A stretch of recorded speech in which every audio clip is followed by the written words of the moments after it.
अस्सलाम वालेकुम। बहुत ज़्यादा कमेंट्स थे, काफ़ी इसरार था कि सोसाइटीज़ के बारे में वीडियो करें, स्पेसिफ़िक सोसाइटी के बारे में बताएं कि उसमें उस वक्त इन्वेस्टमेंट करनी चाहिए या नहीं करनी चाहिए। तो ये उस सीरीज़ की पहली वीडियो है और ये पहली वीडियो मैं करूँगा DHA लाहौर के बारे में। DHA लाहौर के बारे में क्यों करूँगा, उसके कुछ रीज़न्स हैं।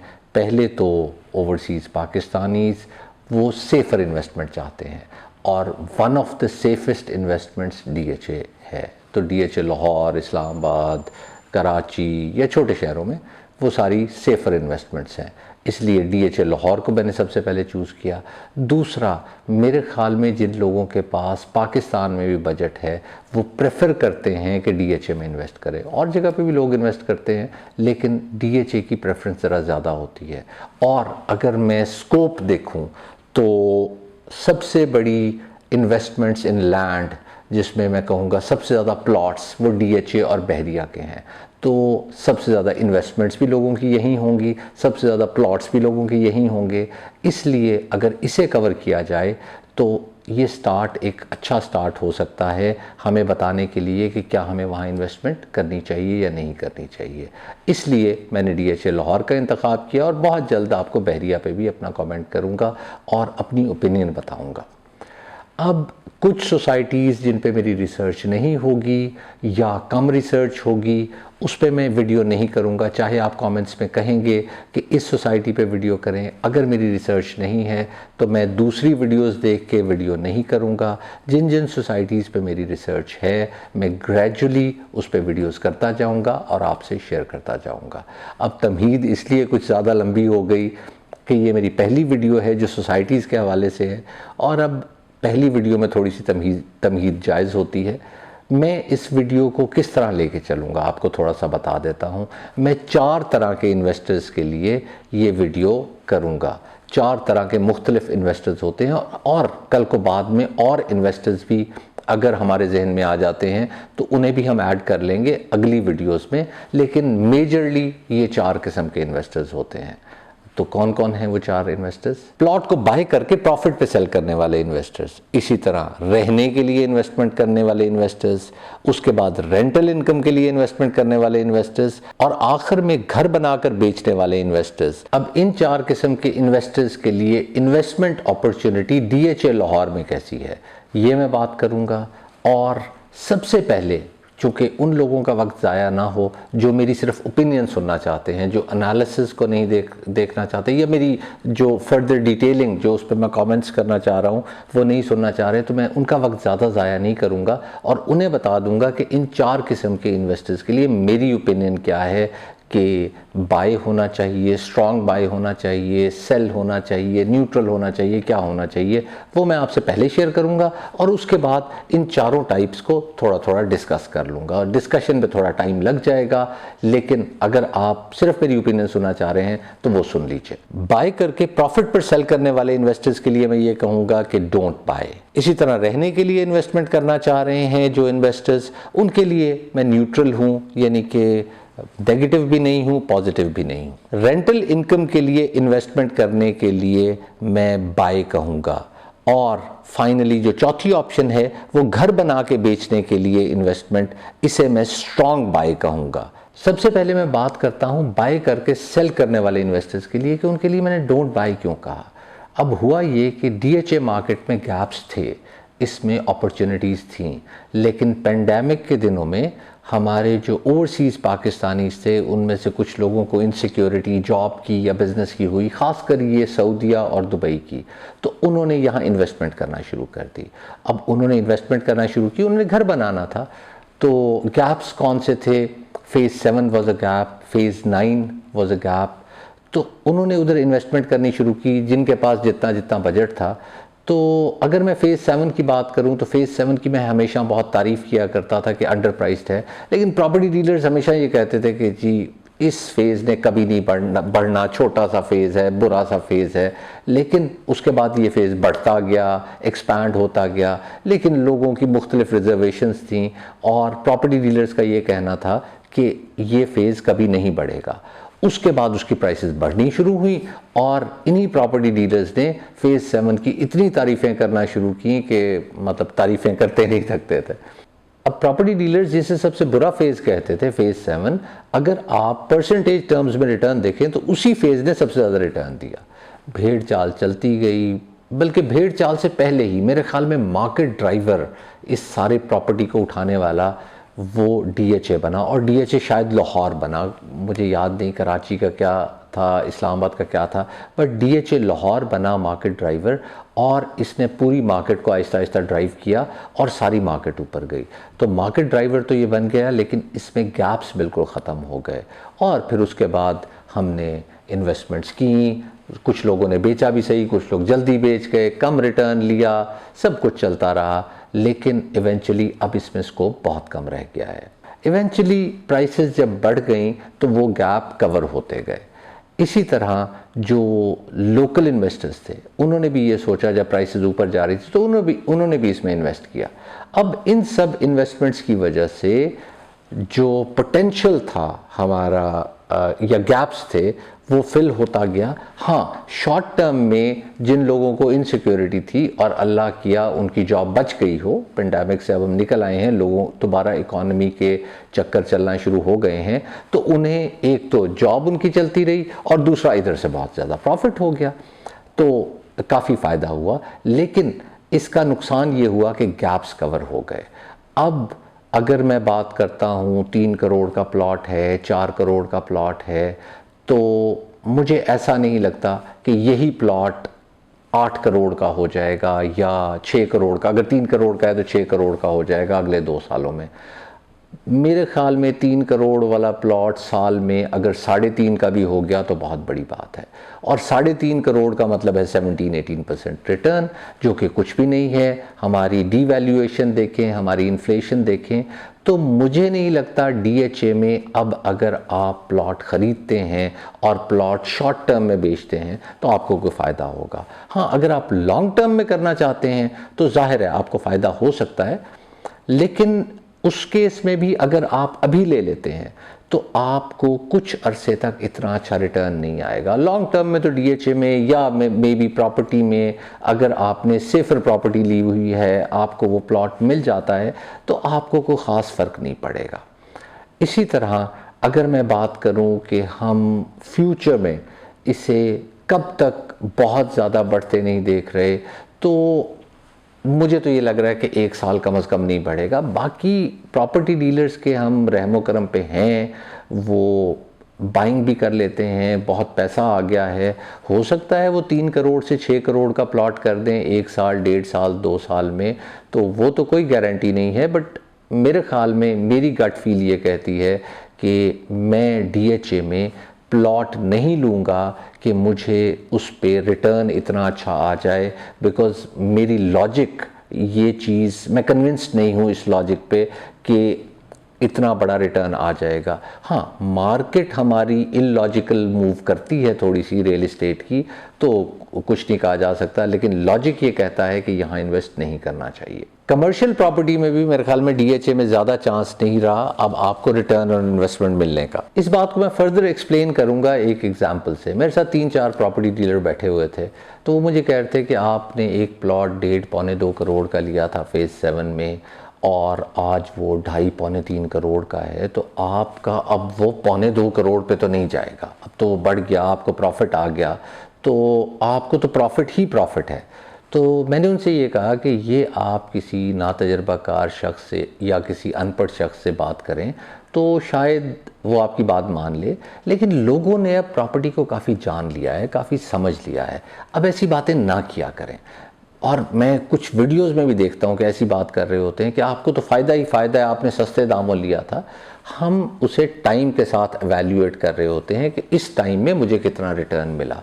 उस तरह तो बैंक में मेरे पैसे बढ़ते ही रहते हैं, मैं इंटरेस्ट पे पैसे रख दूँ तो वो बढ़ते ही रहेंगे, बट वो इंटरेस्ट आपको परसेंटेज टर्म्स में बहुत कम मिलता है। और अगर किसी ने 20 साल पहले पैसे रखे थे और आज उसने बैंक में ही पैसे रखे हुए हैं, तो उसके पैसे इतने ज़्यादा नहीं बढ़े होंगे जितना प्रॉपर्टी या बाकी चीज़ों में इन्वेस्टमेंट या बिजनेस करके शायद वो कमा लेता। तो ये बातें वो होती हैं जो हमें बेट के तौर पे दी जाती हैं।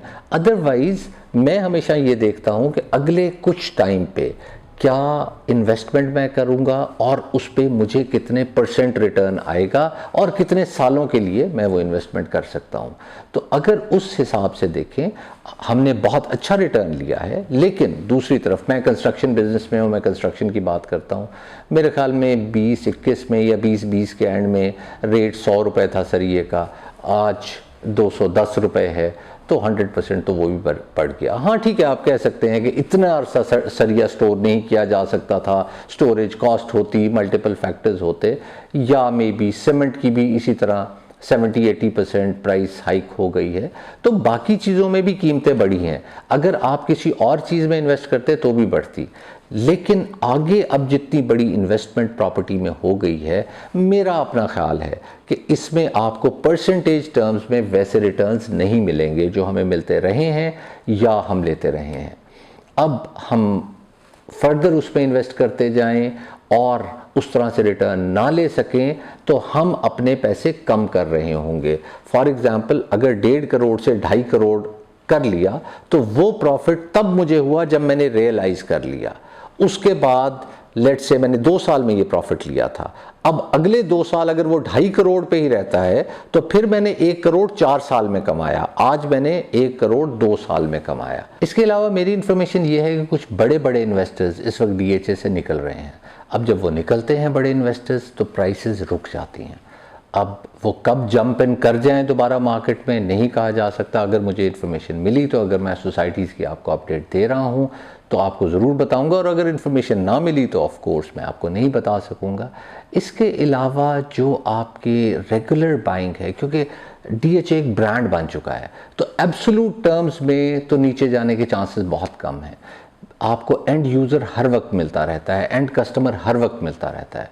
उसकी वजह से किसी हद तक आपको ये प्रोटेक्शन होती है कि रेट जो एब्सोल्यूट टर्म्स में है वो नीचे नहीं जाएगा। अगर जाएगा भी सही तो थोड़े दिनों में वो वापस आ जाएगा, क्योंकि एंड कस्टमर आएगा और एंड कस्टमर आपका प्लॉट बाय कर लेगा।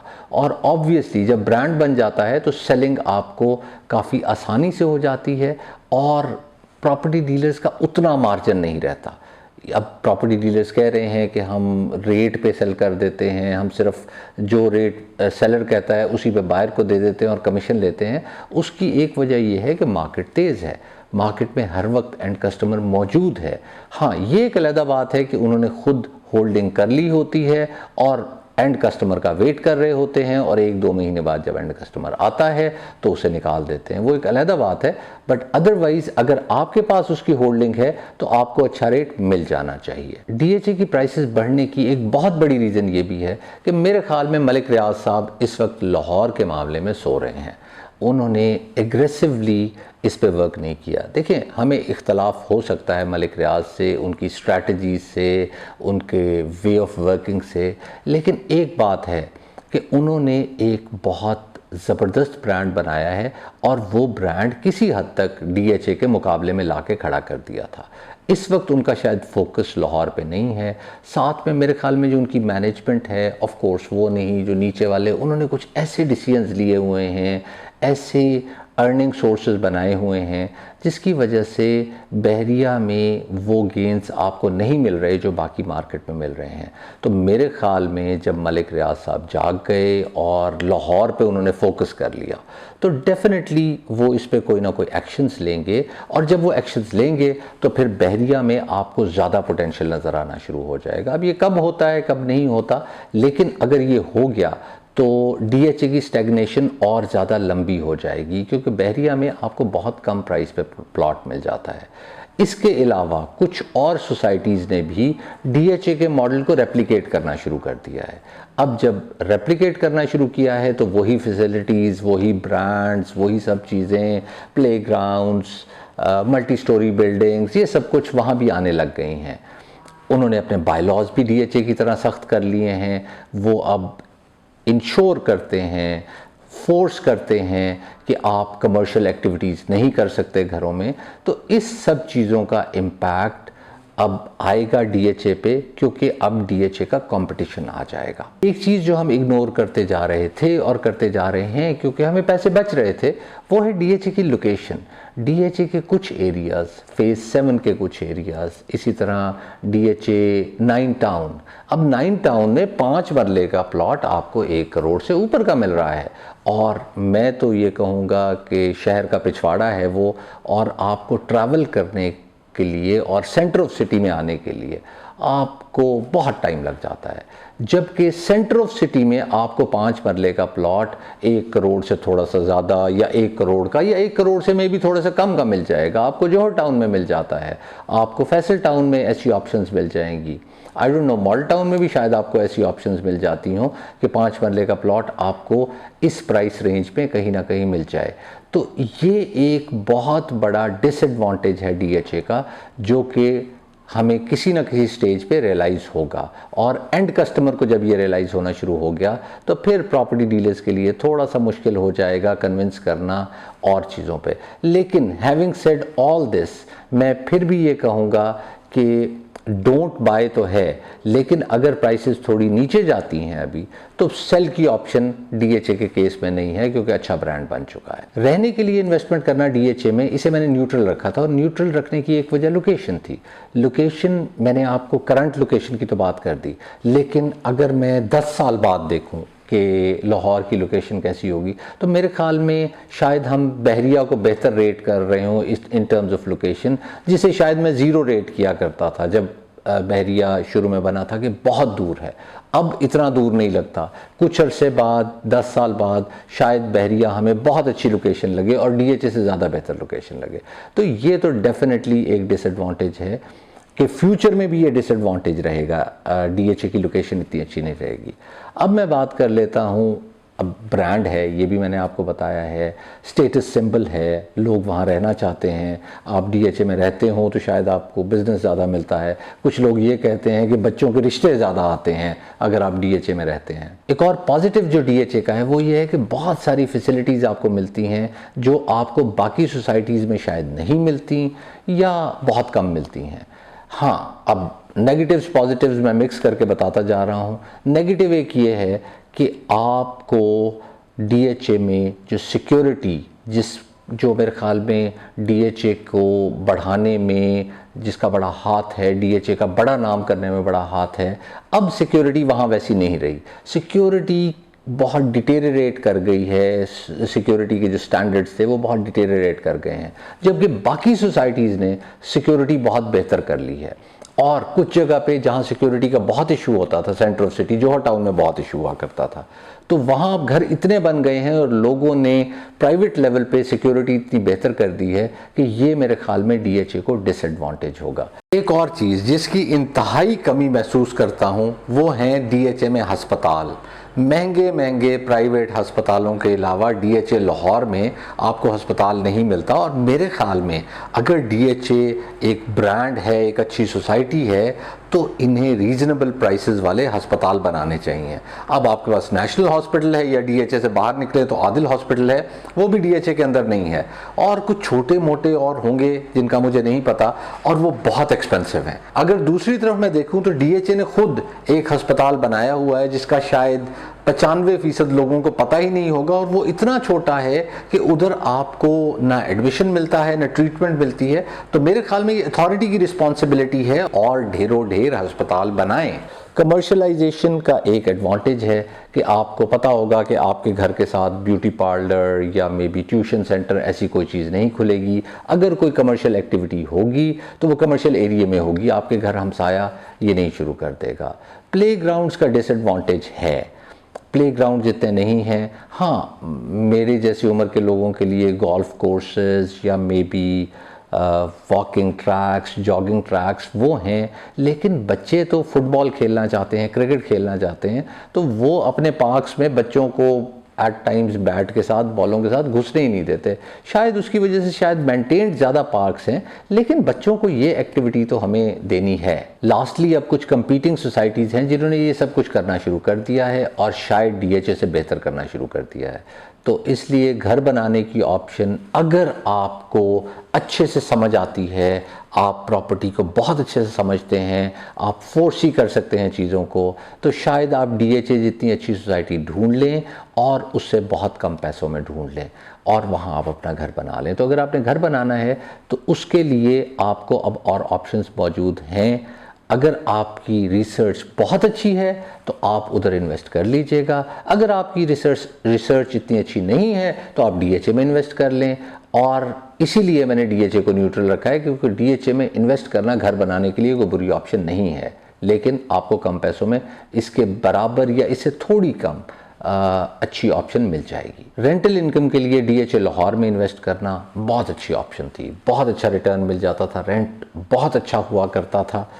लेकिन अब चूँकि प्राइसेस बहुत बढ़ गई हैं तो ROI थोड़ा सा कम हुआ है, लेकिन अब भी ये बहुत अच्छी ऑप्शन है, क्योंकि अगर ख़ासकर आप ओवरसीज़ पाकिस्तानी हैं तो कम से कम आपको ये तसल्ली है कि आपके घर पे कब्ज़ा नहीं होगा। बाज़ और जगहों पे आज भी कब्ज़ा होता है, लोग 2-2, 4-4 साल बग़ैर किराए के आपके घर में रहते जाते हैं और इस तरह की परेशानियां आपको आती हैं। लेकिन DHA में ये परेशानियां आपको नहीं आती और आज भी मेरे ख़्याल में ROI बाकी इलाकों से बेहतर है। इसलिए रेंट पे अगर आप रिटायर होने जा रहे हैं, आपके पास अपना घर है, आप एक और घर बनाना चाह रहे हैं कि और आपके पास बजट भी है, ऑफ कोर्स DHA थोड़ा सा महंगा एरिया है, आपके पास बजट भी है कि आप DHA में एक घर बना के रेंट पे दे सकते हैं, तो इट्स अ गुड ऑप्शन। आज भी इट्स अ गुड ऑप्शन। मैं उसके लिए आपको रिकमेंड करूँगा कि आप वहाँ प्लॉट ले लें और वहाँ प्लॉट लेके घर बना के रेंट पे दे दें।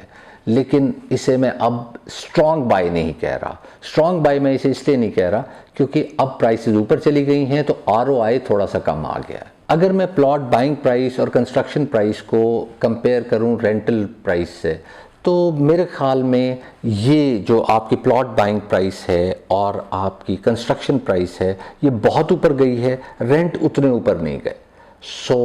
इसलिए मैं कह रहा हूँ कि ROI एक चीज़ है जिसकी वजह से मैंने इसे स्ट्रॉन्ग बाय नहीं किया। Otherwise it's a good place, आपको गेन भी मिलता रहेगा, आपको रेंट भी मिलता रहेगा, इसमें कोई हर्ज नहीं है। घर बना के बेचने वाली इन्वेस्टमेंट के लिए मैंने इसे स्ट्रॉन्ग बाय रखा है। DHA बहुत अच्छी ऑप्शन है।